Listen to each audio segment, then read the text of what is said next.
This video will explain the story of Stalker 2: Heart of Chornobyl. We'll be going over the main story and endings as well as the choices made within them. Naturally, this video will have lots of spoilers, so make sure to beat the game first, then come back. This video has also been explicitly designed for those of you who are new to Stalker.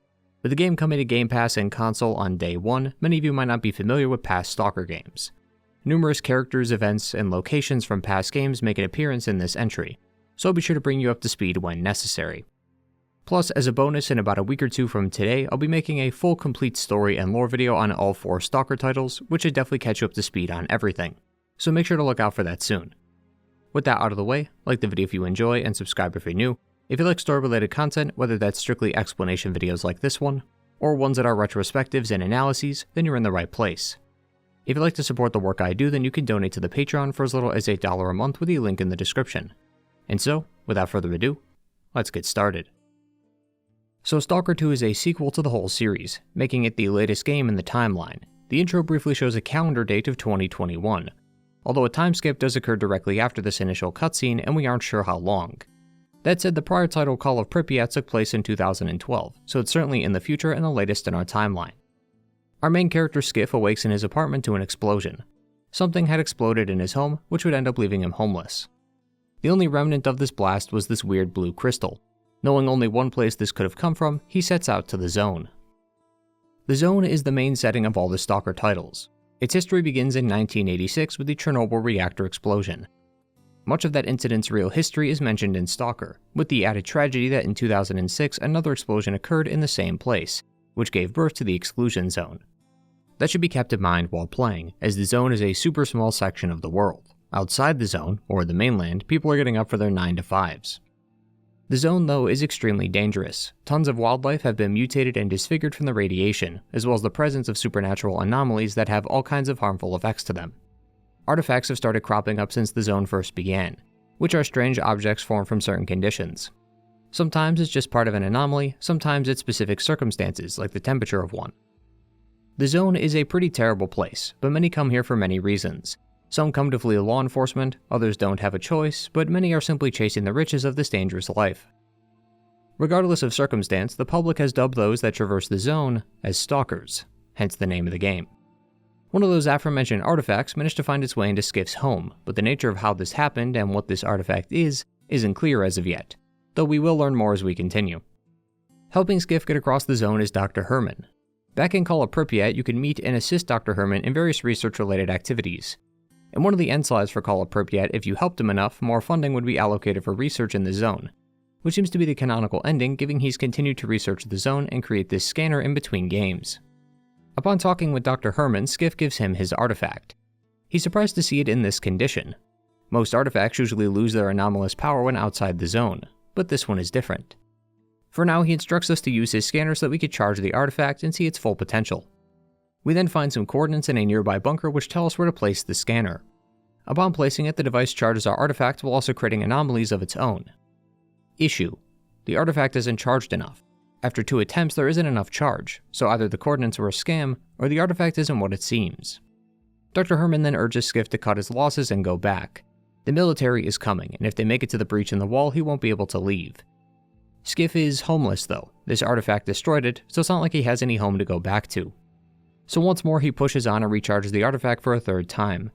As he's about to finish, some people from Ward come by to check it out. They seem to be familiar with the scanner and were seemingly looking for it. Caught between a rock and a hard place, Skiff is thankfully saved by a sniper in a watchtower. He then takes the opportunity to run away from the chaos, scanner in hand, before being stopped by someone. According to Herman, Solder, their contact, sold them out. This group then stops Skiff, takes the scanner, and leaves him for dead. As he awakes, he's helped by a man named Richter. Skiff asks Richter where Solder is held up, as he'd like to pay him a visit. Richter isn't familiar with the guy though, but he does recommend going to Zalesia. It's a haven for young stalkers who aren't familiar with the Zone, so it's best to start there. Upon entering the local bar, we're introduced to one of the game's factions, the Ward. Naturally, as more and more people come to the Zone, groups are made between like-minded people. Get enough of those people together though, and you could start to form a whole faction. Factions play a major role in the Stalker titles. The main 2 factions are Duty and Freedom. Both have been at odds with one another since each's inception due to their conflicting ideologies. In the short term, Duty wants to protect those of the outside world from the Zone and its harmful effects. In the long term, they plan to eradicate the entirety of the zone. Not just the wildlife, but the anomalies in the zone itself. Freedom is the direct opposite, seeing the zone as a lawless land of, well, freedom. There are a few other factions, and we'll get to some of them in due time, but those are the two heavy hitters. Both factions appear but play a smaller role here in Heart of Chernobyl. Sometime after Call of Pripyat, a new faction known as the Ward came by and proposed a treaty which each faction signed, temporarily ending the conflicts between each other. Ward has goals similar to that of Duty, including the eradication of the zone, but where they differ is why, but we'll circle back to that soon. From here on, a good chunk of this first act involves following a radioactive breadcrumb trail of info until we find the scanner. We request the aid of either the Ward or Gaffer who runs Elysia, but they won't help us until we deal with a man named Squint. Then from there we go to Solder, to Diode, to Varan, only to find a PDA which belongs to a member of Monolith. There are some choices made during these missions, such as killing or sparing Squint, taking the items he stole and giving it to Gaffer or the Ward, killing or sparing Solder, and whether or not you follow through with Varan's job. You can help him so that he helps you, but you could also just kill him and skip the mission. But as far as I can tell, none of these have any bearing on the main quest, outside of Solder, who briefly appears in a later mission if you spare him. There are some details during these missions that are worth bringing up though. After the mission with Squint, you'll likely run into an emission, one of the deadliest threats to those within the zone. An emission is a red cloud of energy that kills anything it touches. I'll touch upon this concept throughout the video, but a driving force behind much of the series' problems is the noosphere. In real life, the noosphere is a philosophical concept that refers to the sphere of human thought and rationality. This is similar to concepts like the biosphere, said to be a sphere that represents life on Earth. In real life, the idea of this noosphere is merely a theory. It might be real, but there's no way to measure its energy. Contrast that to something like the ozone layer that protects our planet. The ozone layer is invisible, but we can still measure its energy so we know it exists. Assuming it's real, the noosphere doesn't produce enough energy to confirm its existence. Stalker makes this noosphere a reality. The energy the noosphere produces is too much for it to contain, so periodically off-gasses it into the atmosphere, which causes the emission. The only way to combat the emissions is simply to hide indoors. After a few minutes, the energy will dissipate and people can return to their daily tasks. Skiff will also run into a faction during these missions called Spark, along with their leader named Scar. Spark was initially started by Stalkers Topol, Spirit, Mace, and Snake. Back in Call of Pripyat, they helped Dr. Herman with his scientific research.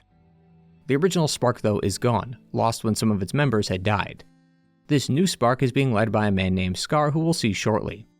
Their goal is to protect the zone from the Ward. Like Duty and Freedom, Spark and the Ward have been at each other's throats over differing ideologies. But it's important to keep in mind that while they do share similar goals, they are different in their methods and their reasons. That's why they are separate groups despite some overlap in their values. At the end of our breadcrumb trail was that PDA that belonged to a member of Monolith. Diode wants to know what's on it, so he requests that we visit him back at the Slag Heap. As Skiff approaches Slag Heap though, we see that the Ward has taken over. Entering the building, Skiff is ambushed by a Ward guard who has him sit down and talk to the colonel of the Ward.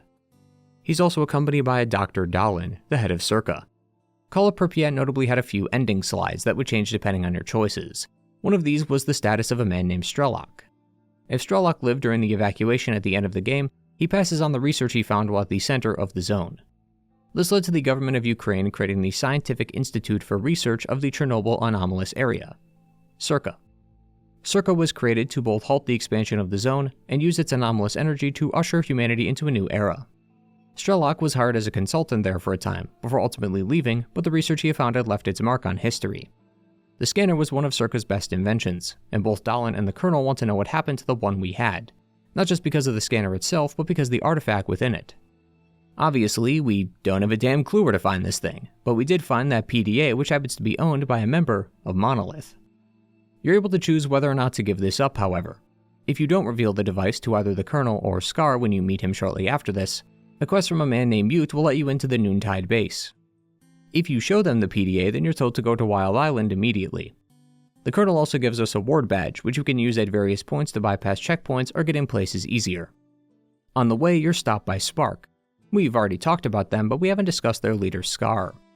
Scar was the protagonist of Clear Sky. At the beginning of the game, he was attacked by an emission, but somehow survived. His body was later found and picked up by the faction Clear Sky. They hide out in the swamps away from prying eyes, as they seek to understand and study the zone. As such, they are better researchers than they are fighters. Clear Sky's plot centers around chasing after the legendary Stalker, Strelok. During Clear Sky, the surges of emissions were rapidly increasing. Lebedev, the leader of Clear Sky, assumed the emissions were like an immune response from the zone. This virus attack was presumably Strelok as he tried to reach the center of the zone and supposedly disrupted the balance of the zone. See, after Chernobyl exploded back in '86, some researchers set up a base in the zone to study it. Various experiments went on here, but the scientists mainly wanted to tap into the noosphere. These scientists were later known as Sea Consciousness. They were a group of 7 scientists who linked their minds together to create a common consciousness, Sea Consciousness. As mentioned earlier, the noosphere is a sphere of human thought and emotion. Sea Consciousness wanted to tap into this and remove the negative emotions of humanity, believing that it would further humanity if negative feelings were a thing of the past. Experimenting with this layer of the world went wrong, however, and is how the second explosion occurred in 2006. Meaning these experiments directly contributed to the creation of the zone as we know it. Because keep in mind, before 2006, the zone was presumably just filled with pockets of radiation and some wildlife, much like Chernobyl is in real life. Post-2006 is when anomalies, artifacts, and mutants came into being. After the aftermath, Sea Consciousness continued to experiment at the center of the zone. Sea Consciousness were also the ones controlling the emissions, at least for a time. Since they were the ones screwing with the noosphere, and emissions come from released energy from the noosphere, it's clear that they were the ones controlling it. However, they were killed off in Shadow of Chernobyl, so it's assumed that the emissions that occur in Call of Pripyat and here in Heart of Chernobyl are naturally occurring. Scar and Clear Sky believed, however, that Strelok was the one upsetting the zone, which is why he had to be dealt with. At the end of Clear Sky, Scar stops Strelok using an energy pulse rifle, which nullifies his sea protection that helps him enter the center of the zone. Afterward, another emission occurs before the game cuts to black. An ending cutscene will show Scar and Strelok inside a TV room, presumably losing their minds. See, continuing the experiments proved challenging, thanks to the mutant wildlife and increased activity brought in by new stalkers, looking to make the zone their new home. So to stop people from getting too close to the center of the zone, Sea Consciousness decided to create their own army. The Brain Scorcher was a device that would manipulate the minds of anyone who approached it. They placed this near their base, so that anyone ignorant enough to think that they can make it to the center of the zone would be brainwashed. These soldiers were then controlled to fight for Sea Consciousness, acting as guards, eventually becoming the faction known as Monolith. Others, however, like Strelok, became agents of Sea Consciousness. Not soldiers like Monolith, but separate agents who did Sea Consciousness's bidding in secret. For a time, it was speculated what happened to Scar, but now we have the answer. He too was taken from the battlefield and hooked up to those TVs. This irrevocably altered his mind, and is the source of his main goal, a place called the Shining Zone. This would also explain his quirky attitude, as while he doesn't speak in Clear Sky, there was never an indication that he was a little crazy. He tells us that Dahlin wasn't technically the real inventor of the scanners. What he's referring to are the X-Labs scattered throughout the zone, which harbor secrets of the past. They were run by Sea Consciousness back in the day, so that checks out. While they're talking, they're interrupted by zombies. To clarify, these guys aren't zombies in the flesh-eating sort of way. When exposed to enough sea energy, the brain of a stalker will fry, which causes them to enter this mindless, unnatural state. Scar uses this to explain to Skiff that this is the dark side of the zone, the part that should not be. The Shining Zone has the chance to remove all those problems and create a peaceful world. Sound familiar? Keep that in mind. Afterwards, Skiff makes it to Wild Island where he meets with Strider. Strider is the leader of Noontide, a collection of former Monolith members hoping to turn their lives around. Remember, those of Monolith were brainwashed to defend Sea Consciousness. In Shadow of Chernobyl, Strelok shuts down the Brain Scorcher which destroyed the signal, relinquishing its hold on Monolith. Those of Monolith eventually came to but were lost. According to Strider, their memories before the brainwashing are non-existent. They don't remember who they used to be. They know who they are now though and what the world thinks of them. Monolith is not looked upon favorably by anyone, and while most understand that they were brainwashed, it still doesn't change what they've done. As such, it's hard for people to accept them into society. This was the exact predicament Strider was in. Strider was a character you could recruit for an expedition during Call of Pripyat. To get him to join you, you had to make sure his men were safe, which meant either recruiting them to duty or freedom. Neither faction was willing to accept them though unless you've curried favor with them in the past, so it's clear they aren't welcomed by many people within the zone. Since his time in Call of Pripyat, Strider seems to have established a new faction called Noontide. Intent on keeping his Monolith brothers safe from the hostile factions, while also giving them a chance to learn and change, ultimately preventing Monolith from ever resurfacing again. When we meet him, he's currently tending to some of his men who have been hurt by a scanner. Strider recommends talking to a professor stationed not too far from where we are. There used to be a database back in the day that tracked all the Monolith PDAs, and this professor might know where that is. To do this, we need to find an inductor at the waste processing station. Upon arrival, we find two noontide soldiers, Bluish and Jumper. Bluish seems to be possessed, and Jumper needs our help in stopping what's happening. The cause of this is a controller. These mutants can control people into doing whatever they want. As we leave the facility, we see some mercs holding our two noontide soldiers at gunpoint. They were supposedly hired by Dubney, a member of Noontide, to clean up this mess and kill any witnesses. One would naturally question why a member of Noontide would hire someone to kill their own flock, a subtle tease of the treachery soon to come. And by soon, I mean right now. When Skiff makes it back to Wild Island, Strider is arguing with another member named Faust. If Strider is a sign of the future, a Monolith member who wants to right their wrongs, Faust is one of the past. Even though it was unwilling, he found the brainwashing eye-opening. Members of Monolith came to see an object known as the Wish Granter as a god. After the brainwashing was gone, some came to their senses, but others willingly continued to worship its presence. We saw some of this in Call of Pripyat, and it's the same here with Faust. Faust discusses the feelings of happiness with Strider. Under the Monolith, all was taken care of, but now as free spirits they have to deal with the hardships of life. Not just the day-to-day tasks of life, but specific Monolith feelings, like the feelings of guilt from killing so many people. It's a question of living in the comfortable past or embracing the uncomfortable future. As for Skiff, he returns with the inductor and is told to go to Azimuth Station, which can help him tag the other Monolith PDAs. It's currently held by the Ward, but upon approach, we notice that some of the Wardens have been killed. Faust seems to have had his hand in this, as Foma, a Noontide member we met earlier, fires at us from atop a watchtower. Once dealt, we could tag the other PDAs. We overhear a conversation between Faust and an unknown agent of his, confirming that Faust is betraying Noontide and trying to return them back to Monolith. During the conversation, Faust drops the words Camp Icarus, which is where we're headed to next. Camp Icarus is run by the Ward, but they currently have a traitor in their midst and we need to find him. Through his investigation, Skiff learns that it's a soldier of the camp named Shateriv. Under the camp was a sea emitter that releases sea emissions, the same stuff that was in the Brain Scorcher, the thing that turned Stalkers into Monolith. So bad news. Meeting with some Ward squads, we track him down to Echo Station. Skiff then tries to get him to use some sea blockers, but he refuses to take them, so we'll have to put him down. The thing is, Shateriv didn't initially believe in the cause. His personal notes detail his meeting with Faust. He's a member of the Ward, so he naturally dislikes Monolith like anyone else. But his voice was convincing, and over time he became more and more interested in what Faust had to say. Eventually, this led to him joining up and working for him undercover. Downloading the data off his laptop, we learned that Shateriv was to look into the location of the Clear Sky base. Clear Sky is notable for being extremely hard to find. Most factions weren't even aware they existed, so finding them is going to be difficult. Worse, apparently after the events of Clear Sky, the faction had died out and is a faction no longer, so we can't even find a member to talk to. Towards the end of that game, all of Clear Sky mobilized on the CNPP to stop Strelok from getting to the center of the zone. All of them had died in the process, leaving Clear Sky deserted and eventually destroyed. The point is that finding their location isn't going to be easy. Asking around some popular locations, Skiff finds a guy that will help him, who is of course, good old Nimble. All these years later, and Nimble is still alive. He's worked for lots of people over the years as a free stalker, including Clear Sky, so he definitely knows the way to their base. Skiff also immediately recognizes him as the one who left him for dead at the beginning of the game. After a brief altercation, Nimble pleads that he's just a guide. He was just showing them the way, and he has no stake in whatever happened that night. He then helpfully provides Skiff with a map and teaches him how to deactivate the defenses around the swamps. Kalansha, a scientist for Clear Sky, set up sea emitters around to protect their base even after the faction itself had dissolved, and they need to be destroyed before we can even think of entering. This is evident by how some of the enemies we killed disappear and aren't able to be looted. The sea energy is playing with our heads, and we're seeing things that aren't real. Upon making it past the defenses and into the Clear Sky base, Skiff confronts Faust, who seems to be recounting the deaths of his men, before disappearing, leaving the scanner we lost as a present. Now that the scanner is in our hands though, Skiff can deliver it back to SIRCAA, and hopefully get some kind of reward, or maybe a home to replace the one he lost. Before that though, Strider and Scar want to have a chat with him.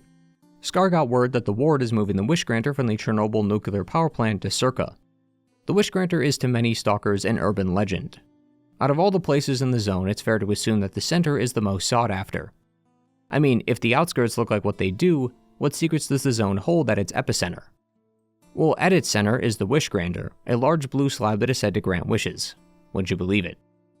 This is the god that the Monolith hears in their head. Stalkers from all over the zone have attempted to covet its power. Few have even managed to make it there, and no one has reported surviving it, as most are often brainwashed, later serving as Monolith soldiers. As you'd expect, it's just another tool of C consciousness. It served as another layer of protection for the scientists while they schemed and planned in peace. Both Scar and Strider agreed that this is way too dangerous and should not be in SIRCAA's hands, so we have to stop them. With the scanner on our back, we can enter SIRCAA, and then use our time to see if the Wishgranter really is at their base. As we enter SIRCAA, we're greeted by Dahlan, who thanks us for our service, even suggesting we take a load off for the night and sleep in his bed. In the morning, Dahlan expands more on SIRCAA's plans. SIRCAA ultimately wants to connect to the generators, devices at the center of the zone that themselves connect to the noosphere. The only way to do this would be the traditional way, going to the generators themselves, but that's easier said than done. Fortunately, the Alpha artifact, the one in our scanner, the one that crashed into Skiff's home, will allow them to connect to it remotely from the safety of SIRCAA. Connecting to the noosphere would allow humanity to not just evolve but also solve their current problems. Apparently the world is suffering from an energy crisis. This scientific breakthrough would allow them to solve it without issue. Unfortunately, we can't test the Alpha artifact as a breach just occurred. Under protocol, all testing in the labs is halted until the situation is cleaned up. Going through the proper channels would take days, and Dahlan can't wait, so Skiff offers to handle it himself. Skiff then learns that the breach was caused by an anomaly that had suddenly appeared in the cryptobiology lab. Jumping into the spatial anomaly and following the only open paths available leads us right to Dr. Herman. He was the one who created the anomaly in the lab. He mentions how Dahlan had no right to use his work the way he did. The scanner was Herman's invention, but Dahlan had used it for his artifact farm, which is a technique that replicates artifacts from the zone but without the harmful effects. Likely a pretty easy moneymaker there. He also claims that the only thing Dahlan was ever good at was botching the second Caribbean experiment. Back in 1995, there was an experiment that was done to affect an object using a C field, which created the first Alpha artifact. Fast forward to 2019, and Dahlan needed that Alpha artifact for the generators. He couldn't create one using his artifact farms though, so he tried to replicate the original experiment. This failed tremendously, and anomalies and artifacts started appearing outside the zone. So this means that Dahlan was the reason that Skiff's home was destroyed. Had the experiment never happened, or was at least done properly, the artifact would have never found its way outside the zone and into his bathroom. Herman then walks into the bubble anomaly, hoping it will lead him outside of SIRCAA, while he lets Skiff ponder what to do with his newfound knowledge. Skiff then blows up on Dahlan for what he did. Dahlan tries to deflect blame, claiming that it was the zone who's at fault, not him. He even said that he took a risk doing the experiment, but in the end they got the Alpha artifact, so that's all that matters. The Colonel also clarifies that the experiment only failed because Scar and the other members of Spark attacked the group doing the experiment. Stalker 2 is a game of multiple choices and endings. These moments are made to encourage you to pick a side. Who do you believe is more at fault? Scar for causing it to fail, or Dahlan for even doing the experiment? After everyone cools down, Dahlan moves ahead with his newest experiment, now that the Alpha artifact is in hand. He plans to use the Wishgranter as a remote test. Alpha artifacts act as sources of power for both the Wishgranter and the generators, so if it works for one, it has to work for the other. So we're going to go downstairs and commune with the Wishgranter to see if the experiment works. As mentioned before, the Wishgranter grants wishes, but it's all an illusion. The Wishgranter never actually granted wishes, it just brainwashed people who asked for something. It was also intentionally specific. Laid out on the floor are a few apparitions. Stalker fans will recognize these as Shadow of Chernobyl's other endings. Back in Shadow of Chernobyl, you had the choice of either confronting C consciousness or using the Wishgranter. The Wishgranter endings are all non-canonical, as it said in Call of Pripyat that Strelok confronted C consciousness and then destroyed them. These endings with the Wishgranter though are seen here and are almost one-to-one with what happened in that game. For Skiff and the player, it's meant to show that these wishes aren't all they're cooped up to be. Strelok wished to be immortal, but was turned into a statue. He's immortal, but not the way he assumed he would be. That's why when Skiff wishes, quote, "I want this all to end," the Wishgranter takes that as, "Oh, okay, so you just want to die then," which is why he is betrayed by Dahlan right after this. But again, remember, these are just illusions, as once the device is shut down, Skiff comes too. None of the people who attacked him were real, it was all in his head. He did end up injuring Captain Zotov though, but that was when he tried to calm him down. But thanks to the test, Dahlan knows the Alpha artifact works, so now we can move on to the real step in the plan. The Wishgranter was fake, but under SIRCAA they could make those wishes real. With SIRCAA being able to manipulate the noosphere, they could easily grant wishes for all mankind, travel to the outer reaches of the solar system, and solve all the world's problems. Connecting to the noosphere would also eliminate the zone, but it would allow them to use the zone's anomalous energy to benefit mankind. The Colonel then instructs us to meet with her. This Her is Agatha. It's unclear what her position in the company is, but she clearly has some big reach. She's got Dr. Herman captured here, and we can choose what to do with him, kill or spare. Once you decide what to do, Agatha tells Skiff that someone is planning to stop their experiment with the Alpha artifact, Strider and Noontide. We're then told to go down to the basement of one of the labs and make a choice. We either side with Noontide or SIRCAA and the ward. If you choose Noontide, the rest of the squad covers you while you meet up with Strider. Both of you blow open the door to the control room and remove the Alpha artifact from the device. Right before it's removed though, something happens. A signal comes online and Strider starts going mad. But not just him, all of Noontide is acting strange. Noontide has once again become Monolith. After escaping, Skiff overhears a conversation between some researchers and Dahlan, who tells them to find his flash drive as it has all the data he needs from the experiment. Skiff won't let that happen, so he steals it and then escapes through an underground passage. If you choose the ward, then you shoot the Noontide members in the basement and then meet with Dahlan to see the experiment through. The completion of this experiment would mean the removal of the zone. Right before it starts, Strider steps in to stop it, but is put down until that same signal appears, allowing him to overpower the guards and Dahlan. We then have to escort Dahlan out of the room, find that drive for him, and then escape using the same underground passage. Once again, the paths split here, although like most of the upcoming changes, it's very minor. If you choose Noontide, then you work with Professor Ladochka, who informs Skiff that not just the Noontiders who attack SIRCAA, but every member of Noontide has become Monolith. Ladochka then points us to the shelter, the home base of Noontide, as that's where the island signal is being broadcast from. In the back of the base is a large tower similar to the structure other Monolith members were building back in Call of Pripyat. Next to it is an emitter. Unfortunately, this doesn't remove the brainwashing, but weirdly Scar knew we would find this here, so he wants us to meet with him and discuss it. On the warden side, you go to the chemical plant, a base for the ward, and discuss what to do next. Along the way, you'll pass the Sphere and Zalicia, currently being attacked by Monolith. The Sphere is a part of the main quest, but you could choose to help Gaffer defend Zalicia. If you don't and let the place die, then all of its services will be disabled, and the small haven will be nothing more than a ghost town. Either through Dahlan or Scar, Skiff is told to assist whatever group you chose in attacking the Dugas. Starting with the ward, Skiff and the wardens attempt to overtake the Dugas from Monolith. Partway through, Faust appears, but there are multiple of him. Then suddenly something goes wrong, and all the wardens we came in with start attacking us, forcing us into a tactical retreat. Scar's side of the conflict explains how. Before the battle, Skiff goes beneath the prominent facility and installs an emitter down there. This has remote connections to the Dugas, which explains how the brainwashing occurred during the assault. Now, obviously, if Skiff was with the ward, you wouldn't be here. So it's assumed that some other member of Spark did this mission, while you do it for Scar if you side with them. Spark will then start a war with the ward, who will be in the middle of a fight with Monolith, while Skiff sneaks in and kills Faust while everyone is distracted. Just like before, Faust appears multiple times during the battle. He's managed to create phantoms, illusions, to make it seem like we were shooting at him when we really weren't. Both paths then converge again, as Skiff is told to head to STC Malachite to learn how to combat Faust and his phantom abilities. Professor Ozerski explains that Faust's abilities closely resemble what C Consciousness was experimenting with in one of their labs. Within the archives of that flash drive we found at SIRCAA, Ozerski found a few files on a controller program. Unfortunately, none of the info regarding this program ever went public. There is a list of people inside the files who were known to work on the program though, and only one of them has been found, one Professor Dupalov. He's insanely drunk off his own magic vodka, but through the hiccups and slurred words, Skiff learns that he must go to the X5 lab and find the documents for the suppressor. Dr. Shashurba is found near its entrance. He's been trying to restart the controller program. He explains that these creatures they created were meant to serve as guards for the Project X personnel. From the notes inside the X5 lab, we learn that Faust was one of their test subjects. They managed to successfully implant controller abilities into him. So everything those controllers do, like controlling and manipulating people to do as they wish, are things Faust can do.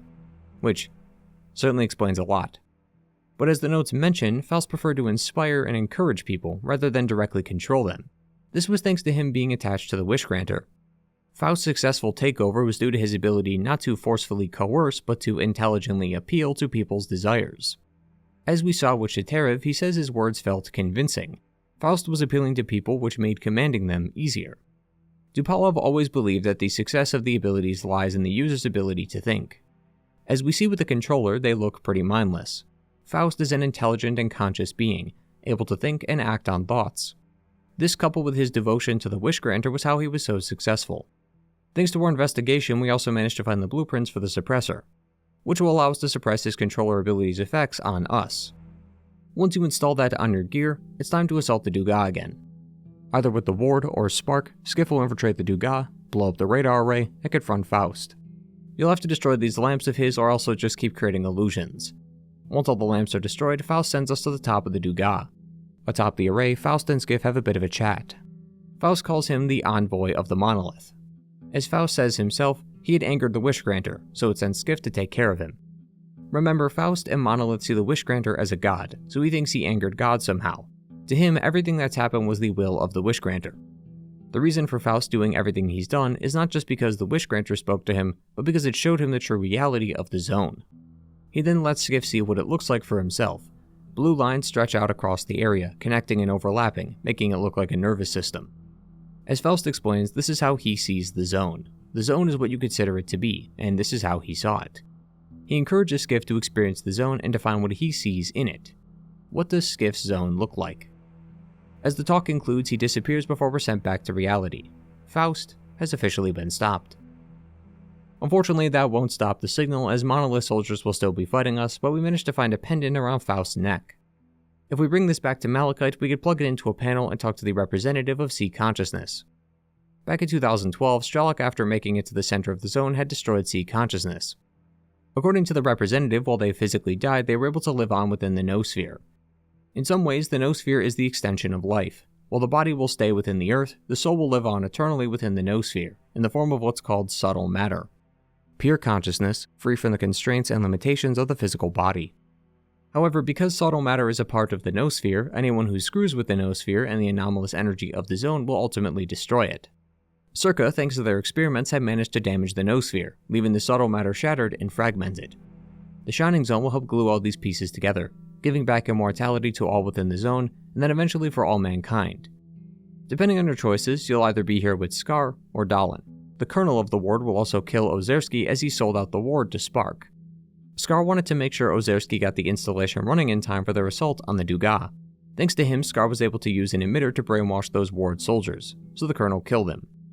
Midway through the conversation with the representative, the opposing faction will raid the base. You'll have to fight the ward if you join Spark, and Spark if you join the ward. Both sides will eventually ask you, though, to find Strelok. Annoyingly, finding him is even harder than the objectives we need him for. Strelok is always hiding, he's a legend for a reason. In an earlier mission, you'll come across a familiar location that older players will remember as the route we took to find Strelok's hideout back in Heart of Chornobyl. If you remember the path, you can actually find his hideout again. In a room next to it, he left a PDA that explains that he tried to sabotage the X-11 lab at SIRCAA, the one we performed the experiment at before it all went to hell. He failed to do this though, so he fled SIRCAA and the zone with the intent of returning in the future. So he might not even be in the zone. Fortunately, we do know that Strelok ran with a crew, Ghost, Fang, and the Doctor. Unfortunately, we know from Shadow of Chernobyl that Ghost and Fang are dead, so the Doctor is our only lead. Through some connections, we managed to track the Doctor down to the Red Forest. Deep in the trees is a magical dome that houses the Doctor. Right at his doorstep is Strider, severely injured. Along the way, we find some mercenaries who are injured. They claim that they were searching for the Doctor. They didn't know who the client was though, as it was shady, but they didn't turn down the job. The Doctor tells us though that it was Strider, as he was brainwashed into seeking out the Doctor. Strider used the duty soldiers as live bait to lure the Doctor out of hiding, as tales of the zone say that the Doctor always comes to those who are injured. He knew it was a trap though, so he figured he could save more lives in the future if he let them die here, instead of giving up his position. The Doctor only cares about saving lives. It doesn't matter the life you've lived or the life you will live. All he cares about is helping people. That's why despite being his target, he still wants to save Strider. Sadly, his injuries are too severe, but because he is monolithian, there is a special way to save him. Monolith soldiers are healed using this device called a Regenerator, which could heal any injury they've suffered from. So we're to pick that up and bring it to him. Upon returning, Strider gets up and attacks the two, which forces the Doctor to kill him, despite all his efforts to save him. The Doctor then talks about the past, talking about how Strider was a man who had everything taken from him, all thanks to people who wanted to control the zone for their own gain. That's why the zone is the way that it is. It's created in the image of our likeness. The zone is not evil by nature, it's just a radiation-filled zone with mutants and anomalies. People's greed for artifacts, power, and status had corrupted the zone into what it's become. The zone is deadly because humanity made it that way. He then uses his mutated dog Tiger as an example. In the cage behind him is a blind dog, like many of the ones we've come across in the zone. He's been trying to calm it down and get it to accept him, but it won't budge. These dogs were born in labs. They were tested and experimented on. All the dog knows is fear, so how can it be anything but fearful of him? Tiger, however, was different. It just showed up at his house one day and he's been with him ever since. Tiger had free will and the freedom to choose. The Doctor sees the zone as a zone of destruction, because it's been nothing more than destruction since its inception. He envisions, though, a better zone, a zone of creation. His colleagues didn't agree on the methods, though, which is why he never went through with their plans. The Doctor explains that he is the 8th scientist of sea consciousness, Dr. Kaimanov. He was supposed to be in the 8th pod that linked all the scientists together, but refused last minute. The other 7 wanted to fix humanity by removing the darkness of the world. Kaimanov here believed that humanity would always be able to fix itself on its own. Earlier, Kaimanov, when answering a question about why he would save Strider, said that life is the only thing we truly possess. This connects well with his view of humanity and his disagreements with his colleagues. Removing the dark parts of the zone would rob them of their humanity and the ability to think independently and act on free will. That is not an ideal way to live life, so it's not an ideal way for the zone to operate.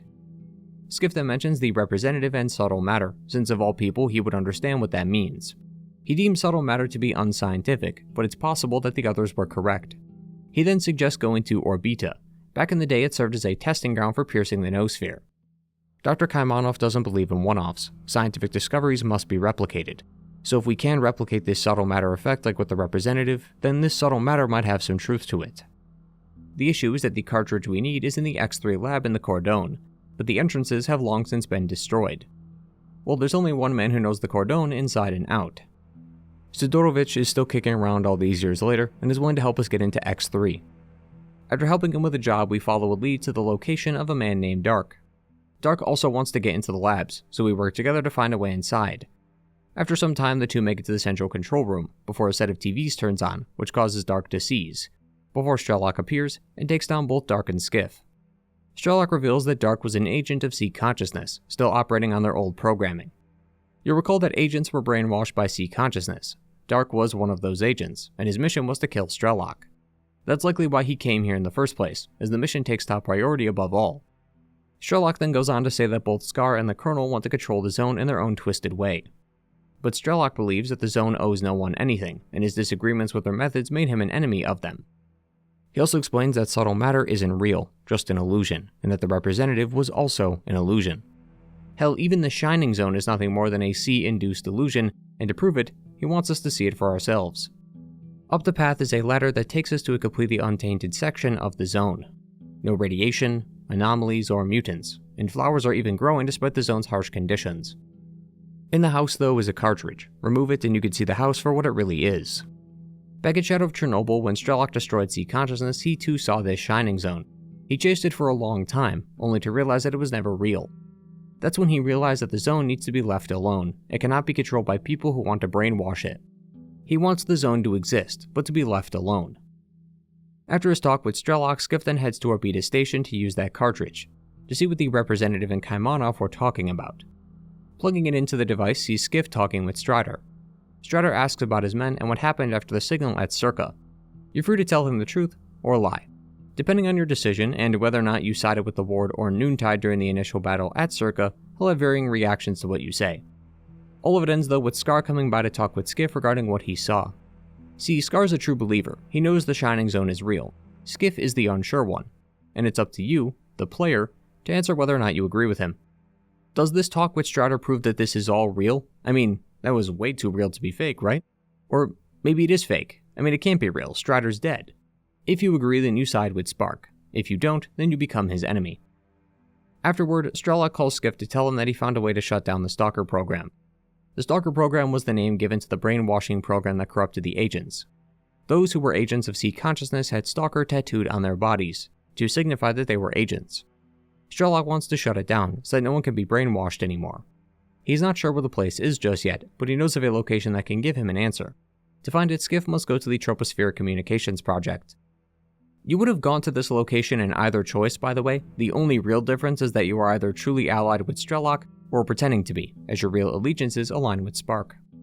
Going inside, Skiff finds data on a Project Fiber, which allowed agents of sea consciousness to essentially show a live camera feed through their eye. Strelok shows us as much when we're communicating with him through the Eyes of Dark. Thanks to our help, Strelok managed to find the location of the Stalker program, which is in Pripyat, meaning we'll have to talk to Colonel Degtyarev.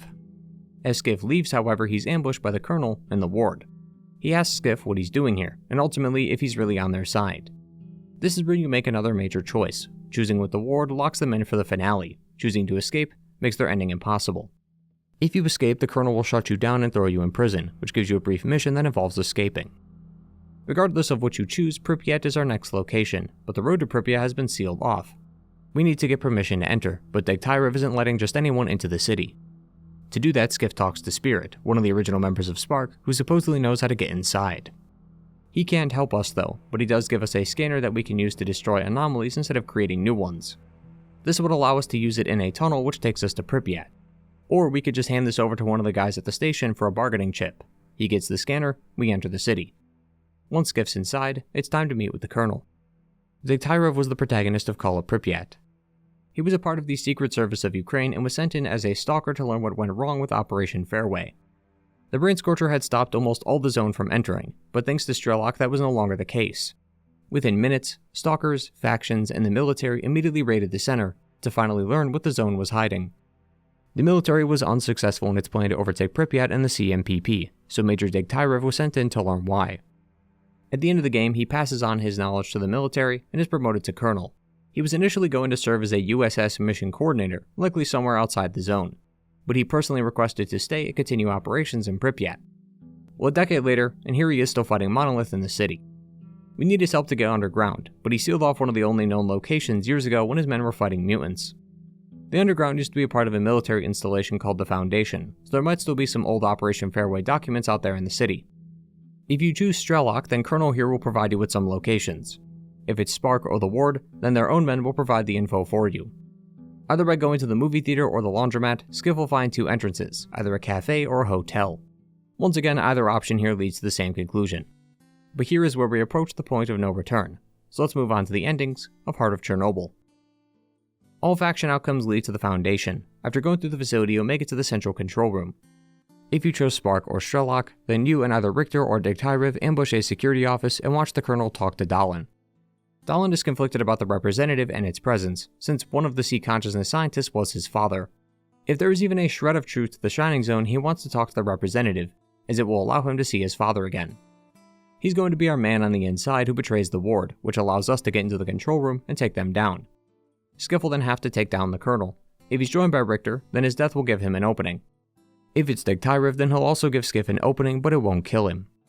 From here, Skiff then puts Faust's pendant in the device and activates the representative. Dahlin is talking with his dad, and wants proof that it is his dad, so he asks a question only he could know. For Strelok's ending, the representative refused to answer, proving that it was just a fake. So he throws the device into the moving rings, which blows them up. For SPARC, the representative does respond to Dahlin's question, just before the device is removed. This convinces Dahlin that the Shining Zone is real. Skiff will then talk to Scar and the representative to learn what to do next. If you're a part of the Ward, then you're on the receiving end. You see them talking right in front of you, before members of SPARC come in to ambush you. Skiff then defends the room while attacking SPARC, with the boss this time being Richter. We haven't talked about him much, but Richter has been in the background all game. Always showing up where we are, and always being the contact everyone goes to. He's always wanted to be a true guide, able to navigate the zone with perfect precision. He failed one time when people he was escorting got killed, and that memory has stayed with him ever since. Your need for a guide is what allows him to gain that confidence back. But with him being a guide, that means he also cares for the zone, and since the Ward wants to remove it, it only makes sense that he fights for the zone until his last breath. After the fight is over, Skiff kills Dahlin for betraying SIRCAA and the Ward. The core that the representative was in is then replaced with another by Dr. Herman. Regardless of whether you killed him or not, Herman is still alive. That moment was a chance for Skiff to let off some steam, and allow Agatha to see his true feelings. Herman was never actually killed as he is too useful to die. This new core that Herman is carrying swaps the representative with Agatha, giving her complete control over everything C-consciousness has created and maintained. All factions from here on agreed that the next step is to get to the generators and establish a connection with them. Each also selects a mediary to get into the 8th pod that Kaimonov never entered, as entering it would allow that person to become an intermediary between the zone and the noosphere. These mediaries are Strelok, Scar, and the Colonel depending on your faction. Eventually, all the groups will have to pass through the Dead Valley and make it to the generators. Missions have become frequent across the zone though, so it's going to be a tough walk. Upon making it to the generators, besides Monolith, the first person you'll meet is Strelok. If you aren't allied with him, then you'll have to fight. On his body is the Heart of Chornobyl, an artifact that will be plugged into the pod later. If you're allied with Strelok, then nothing happens, obviously. Right after this, Skiff meets with Scar. Same as before, if you're allied with him, then nothing happens, but if you aren't, it's boss fight time. We find him right where we last saw him years ago, surrounded by the neurovisions of the TVs all brainwashing him. After a few more gunfights against Monolith, including the Granite Squad, soldiers who eventually became the first members of Monolith, Skiff makes it to the pod. So let's see what happens. For Strelok, we put in his cartridge while he enters the pod and becomes the mediator. After stepping outside, we see that Strelok has assumed authoritative control over the zone. He has complete control over Monolith and orders them to kill anyone who leaves or enters the zone. His ultimate goal was for the zone to not be tampered with and remain as is. Operations will continue within the zone while those of the outside world are forced to watch from afar. No outside forces means no potential for new groups to appear like SIRCAA, who have their own agendas for the zone. So over time, once the opposition has been smoothed out, the zone should be free and able to operate on its own. As for Scar, getting him into the pod sees Skiff walk outside to sunshine and flowers. The Shining Zone came true. He then sits by a campfire with Scar, Richter, Star, Spirit, and Mugwort, and just talks. They share stories, converse, and relax. Immortality has been achieved. All those who died will live on in the Noosphere together, and the darkness of the world has been eliminated, bringing complete peace to humanity for the first time in history. Until the screen pans to the other side, where we see Skiff talking to himself. The Shining Zone was always an illusion. It was never a real reality. And for the ward, the Colonel gets inside the pod. Agatha and some soldiers of the ward come by to check in on things. Agatha offers Skiff to stay with the ward. He can keep watch over this facility as a colonel of the ward. Or if he'd prefer, he could just live in peace in his new home. Agatha also promises that whatever Skiff wants, he'll get, so the sky is the limit. As the game ends, we see that the zone has officially disappeared, and Agatha and SIRCAA seem to have control over the Sea Consciousness projects. The final scene then shows a screen looking through the eye of Skiff, just like we were with Dark, possibly implying that either Skiff is forcefully going to work under SIRCAA, like the agents did for Sea Consciousness, or that their leash on him is tight. The hundreds of screens here could even imply that Skiff isn't the only one they have their eyes on, and they may have full control over what everyone sees. Either way, there is much to wonder about what this will mean for the world and SIRCAA, but one thing is for certain, the zone is no more. That would be the final ending, but there is one more. See, during Strelok's ending, before going to the generators, he wants you to kill Dr. Kaimanov. Seeing as his goal is the removal of threats to the zone, and Kaimanov has specific goals for the zone, he is a loose end that needs to be cut. When you arrive, he offers to have a chat about the zone. If you opt to hear him out, then you start the new ending. If you shoot him, then you lock in Strelok's. Dr. Kaimanov believes that the zone wants freedom, owing back to his idea of a zone of creation. As we enter the home, an emission appears, causing Skiff to run inside. But Dr. Kaimanov stays outside and is taken by the emission. While our conversation was cut short, in a secret room under the house is a cartridge, a secret message that shows us what he didn't have time to tell. Skiff will then go to Orbita and see what it shows. Unlike the previous slide which showed us Strider, this one shows a brief history of Kaimanov. We can see that it's 2006. The doctor reaches for a gun and heads to the center of the lab. Numerous errors and alerts are going off and fire is all over the place. The scientists were trying to enter the Noosphere, but as that happened, Kaimanov shot the device which caused an explosion. His actions directly caused the second explosion and the creation of the zone. Afterwards, a few flashbacks of his time with Strelok appear, which show him holding the Heart of Chornobyl. Skiff will then go to the generators and take down both Strelok and Scar before he can proceed. He'll then hop into a chair and imprint his signature on the cartridge. He steps into the pod and a cutscene plays. Then, all of a sudden, it cuts to a map of the world showing numerous anomalous signatures across the world. Instead of giving someone else control, Skiff gave the zone a chance to choose for itself, and this is what it chose. This could mean that Faust wasn't that off base when he saw the zone as a central nervous system. The zone has chosen, and that choice seems to have resulted in a world completely overtaken by the zone. Just as Kaimanov envisioned, it's a zone for everyone. As the game ends, we see the Doctor again who managed to survive the emission, only for the game to reveal that the Doctor is Faust. That would then mean that the Faust we killed wasn't the real Faust, but yet another illusion. But how long has Faust been the Doctor? The Doctor is a real person, as we know from Shadow of Chernobyl, but this reveal leaves a lot up to the interpretation. But what I do know is that this finally brings us to the end of Stalker 2. Thank you all for watching today, and I hope you enjoyed. As I said at the beginning of the video, be on the lookout for that big complete Stalker lore video that will encompass all 4 games, including this one. That should hopefully be out within a week or two after this video is live. Like the video if you enjoy, and subscribe if you're new, and a thank you to the patrons for their support, and to my returning viewers for coming back to another video. Take care everyone. Goodbye.